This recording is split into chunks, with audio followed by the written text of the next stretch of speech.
मालवणी वाटण, जे व्हेज किंवा नॉनव्हेज कोणत्याही रेसिपीमध्ये तुम्ही हे वाटण ग्रेव्ही म्हणून वापरू शकतात. चव खूप छान लागते. तर 8 दिवस टिकतेही फ्रीजमध्ये सहज. कसं बनवायचं ते बघूया. पसरट असं लोखंडी तवा घेतलेला आहे.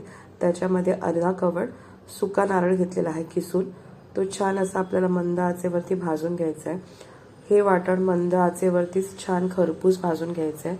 बऱ्याच वेळेला काय होतं, आपण नेहमी जेव्हा वाटण बनवतो ते आपण घाईघाईमध्ये बनवतो आणि काय होतं, त्याला वेळ तर लागतोच आणि हाय फ्लेममुळे आपण हाय फ्लेमवरती भाजतो आणि त्याला कसं तरी भाजून घेतो आणि त्यामुळे कोणत्याही ग्रेव्हीला किंवा आमटीला ती चव येत नाही.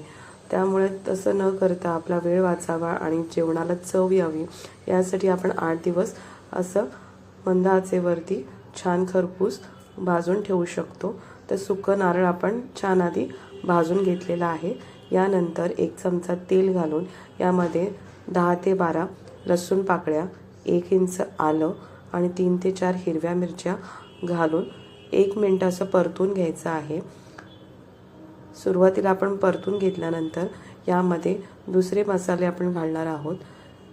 काही जण फक्त कांदा आणि खोबरं भाजून घेतात आणि आलं लसूण कांदा खोबऱ्याबरोबर मिक्सरमध्ये लावून घेतात. कच्चं पद्धत खूप वेगवेगळी आहे प्रत्येकाची, पण ह्यामुळे वेळ वाचतो आणि फ्रीजमध्ये सहज 8 ते 10 दिवस राहतं. हे वाटण कोरडं ठेवायचं आहे. पाणी घालून आपल्याला वाटण करून फ्रीजमध्ये ठेवायचं नाही आहे. तर थोडंसं आपण आलं लसूण भाजून झाल्यानंतर यामध्ये 1 मोठा चमचा खसखस घातलेला आहे. खसखस थोडं परतून घेतल्यानंतर खडे मसाले घालायचे आहेत.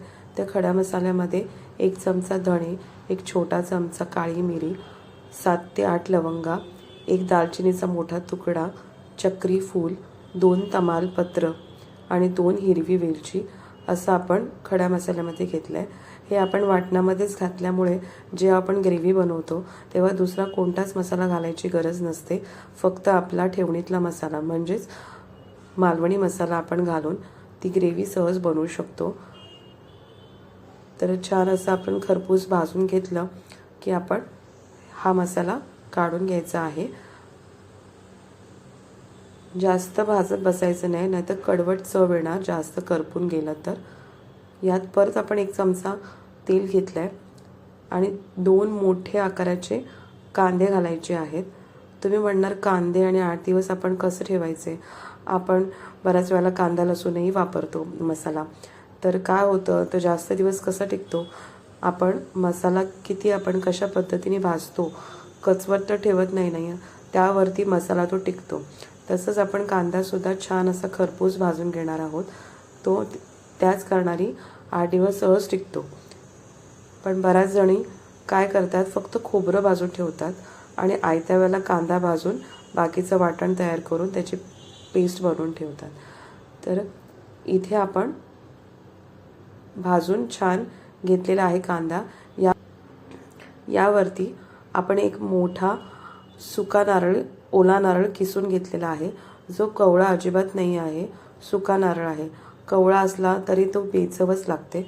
खोबरं म्हणून खोबरं असतं ते. खरी चव सुक्या नारळाला असते. तर छान असा रंग आला पाहिजे आपल्या वाटणाला, तरच ती चव छान त्या पदार्थामध्ये येते.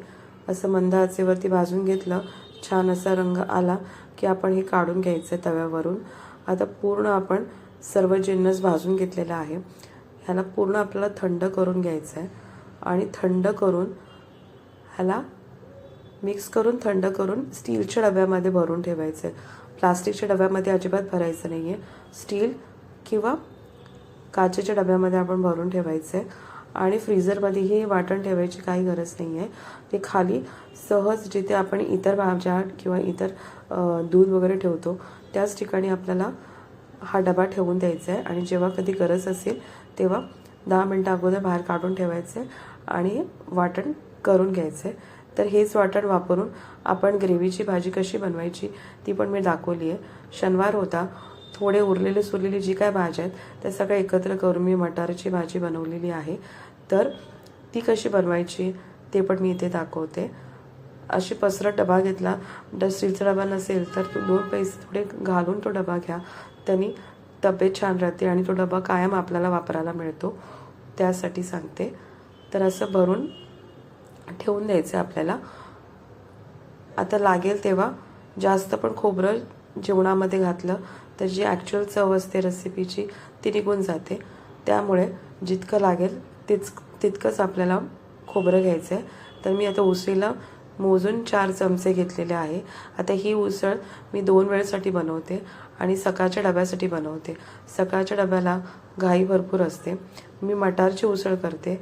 आता सीझन संपायला आला मटारच्या उसळीचा आणि काय होतं, मटार जून येतात. तर ती कशी बनवायची ती दाखवली आहे. तर हे असं वाटण आपण मिक्सरमध्ये घ्यायचं. आयत्या वेळेला भरपूर अशी कोथिंबीर घालून थोडंसं पाणी घालून छान असं बारीक वाटून घ्यायचं हा मसाला आणि बाकीचं उरलेलं फ्रीजमध्ये ठेवून द्यायचं आहे. इतकी बारीक पेस्ट करायची आहे. आता उसळ मी कुकरमध्ये बनवायचं कारण हे आहे की कुकरमध्ये मटार जे जून असतात ते छान शिजतात. असे आपण ग्रेव्हीची भाजी कढईमध्ये बनवायला गेलो स्पेशली मटारची आत्ताच्या सीझनला तर ती छान लागत नाही. त्यामुळे मी कुकरमध्ये बनवते. तर कुकरमध्ये 2 चमचे तेल घेतलेलं आहे. 1 मोठा कांदा मी भाजून घेतलेला आहे आणि तो परतून घेतल्यानंतर 1 टोमॅटो भाजून घेतलेला आहे. आता मी बारीक चिरत बसली नाही, घाई असते, वेळ वाचावा, पटकन व्हायला पाहिजे, त्याचबरोबर चवीची रेसिपी बनली पाहिजे, हे सगळं डोक्यात घेऊन हे मी दाखवण्याचा प्रयत्न केलेली आहे रेसिपी. तर छान असं आपल्याला यामध्ये मीठ घालताना दाखवलं नाही पण मीठ घालायचं, त्याने आपण टोमॅटो लवकर शिजतो.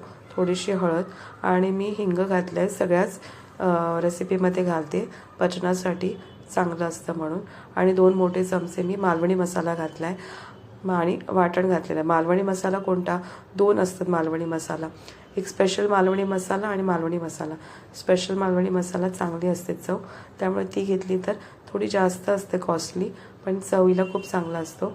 तर असं छान असं सर्व मसाले मिक्स करून त्यामध्ये मी ते थोडंसं 1 गाजर, थोडीशी फरसबी, बटाटा आणि हे सगळं मटाणे मिक्स करून हाय फ्लेमवरती 3 शिट्ट्या काढून घेतलेल्या आहेत. 3 शिट्ट्यामध्ये उसळ खूप छान बनते. थोडंसं पाणी घाला नाहीतर खाली लागू शकतं. ग्रेव्ही जितकी लागते तितकं पाणी घालायचं. गरम असताना तुम्हाला थोडंसं पातळ वाटत असेल ही ग्रेव्ही, थोडी थंड झाली ना की दाटसर होते. वाटाणा पण छान शिजलेला आहे.